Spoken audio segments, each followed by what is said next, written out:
quay ý dạ đấy con ở dạ tay con coi anh có khóa lại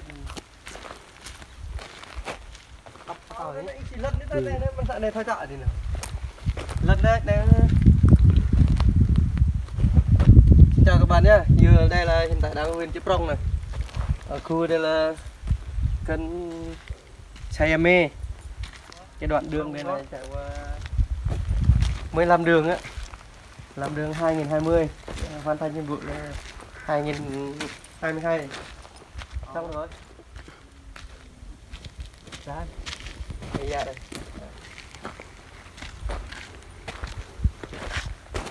hai cái vườn này. Lắm. Không vài hát thì được. Đấy, như thế này này. Rừng nhìn non này. Tuyệt vời luôn.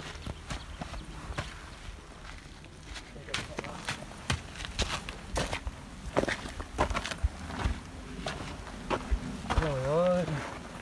Quá tuyệt vời luôn. Yeah.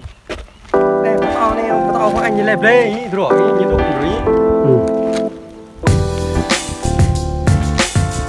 ăn thế vườn như chiều này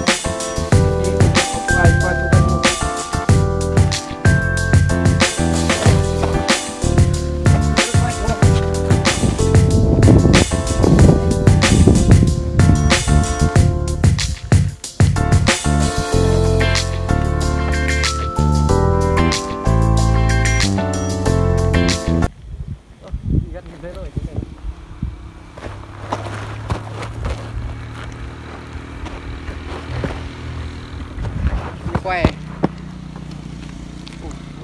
to này dân kịp đây thôi chứ chơi nhé ra đó rồi như này mua chuyển quay nhưng mà lại tao cũng quay qua đây thôi giật hồi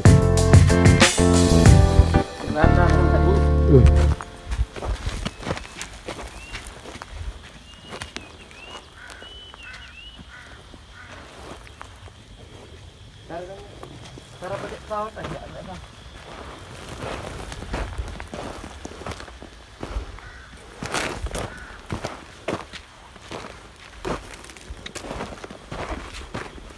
To này.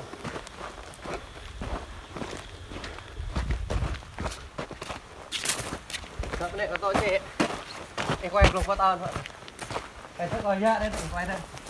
Ừ.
Nó quay nha.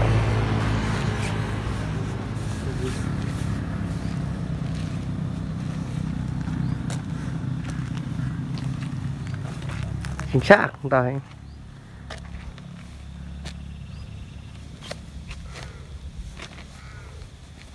đây ngang vừa rồi ạ tao đây mà chuyển cái ít lê chị nhỉ